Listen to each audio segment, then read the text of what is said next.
পরবর্তী কলার ড্রপ হয়ে গেছে, কিন্তু আরো একটা ইমেল রয়ে গেছে আমাদের উস্তাদ। Let's go for that. আমরা প্রোগ্রাম শুরু করেছিলাম রাসূলুল্লাহ সাল্লাল্লাহু আলাইহি ওয়াসাল্লামকে ফলো করা নিয়ে, আমাদের পরিবার পরিজনকে, আমাদের বাচ্চা কাচ্চাদেরকে নিয়ে তার একটা সুন্নাত বা তার সুন্নাতগুলিকে আমরা যেন প্রতিষ্ঠিত করতে পারি সেরকম। প্রশ্নটা খুব রিলেটেড, জানতে চেয়েছেন রাসূলুল্লাহ সাল্লাল্লাহু আলাইহি ওয়াসাল্লামের খাবারের অভ্যাস কিরকম ছিল?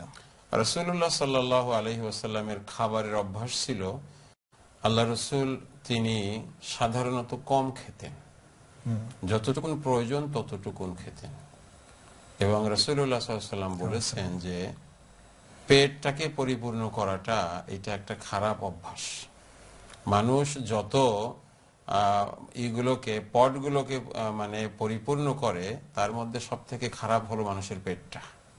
যদি একেবারে বেশি খাইতে হয়, যেন কয়েক লোকমা খাওয়া হয়।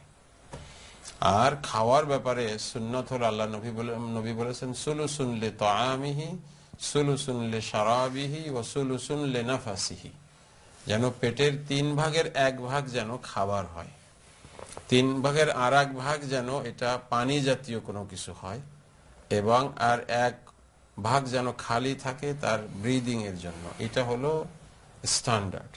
এর উপরে সায়েন্টিস্টরা, ফিজিশিয়ানরা গবেষণা করেছে, যারা মানে নিউট্রিশন সায়েন্সের যারা মানে বড় বড় প্রফেসর আছে, গবেষণা করে তারা বলেছে এই কথা।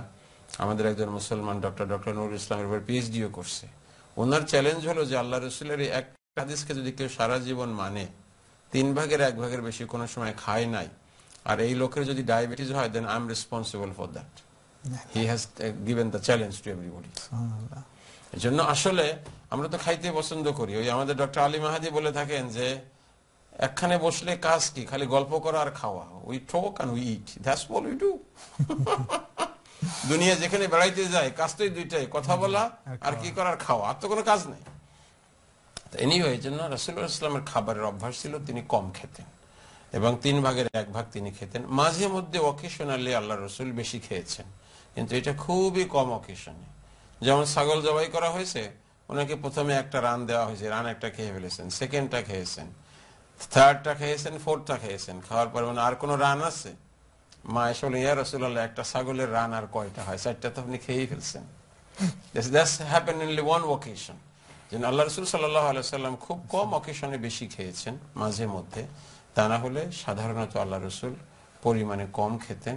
তবে আল্লাহ রাসূল ব্যালেন্স ডায়েট খেতেন। তিনি যেমন তিনি হানিকে পছন্দ করতেন, ভেজিটেবলকে পছন্দ করতেন, এরপরে যেমন মিটকে তিনি অকেশনালি খেয়েছেন, তবে মিটের চর্বি যেটা, এটাকে আল্লাহ রাসূল এত খান নেই। এবং এরপরে যেমন রুটি তো তাদের খাবারই ছিল, ব্রেড আল্লাহ রাসূল খেয়েছেন। তো এরপরে ব্রেড এবং গোশত মিক্স করে একটা সারিদ বানানো হয়, এটা রাসূলুল্লাহ সাল্লাল্লাহু আলাইহি ওয়াসাল্লাম খেয়েছেন। মাছ খেয়েছেন, ভেরি এক অকেশনে মাছ খেয়েছেন রাসূলুল্লাহ সাল্লাল্লাহু আলাইহি ওয়াসাল্লাম। ইয়েস, কারণ মাছ তো এদেশে ছিল না সেরকম, মাছ খাওয়ার সুযোগ আসে নাই। সুযোগ থাকলে তো আল্লাহ রাসূল খাইতেন। ভাতও এক অকেশনে খেয়েছেন বলে জানা যায়। তখন ওরা আবার চালটাকে ধান থেকে ভালো করে বের করতে পারে নাই, এটা একটা ঝামেলা ছিল, এরকম বর্ণনা এসেছে আর কি। তো এনিওয়ে, রাসূলুল্লাহ সাল্লাল্লাহু আলাইহি ওয়াসাল্লাম ব্যালেন্স ডায়েট খেয়েছেন, এবং রাসূলুল্লাহ সাল্লাল্লাহু আলাইহি ওয়াসাল্লাম কম খেয়েছেন, এবং রাসূলুল্লাহ সাল্লাল্লাহু আলাইহি ওয়াসাল্লাম কম খাওয়ার জন্য তিনি করেছেন, এনকারেজ করেছেন। এই পরিমাণ খেলে কিন্তু আমরা অসুস্থ হতাম না, আমরা সুস্থ থাকতাম। যতটুকুন প্রয়োজন ততটুকুন আমাদের খাওয়া উচিত, এর থেকে বেশি আমাদের খাওয়া উচিত না।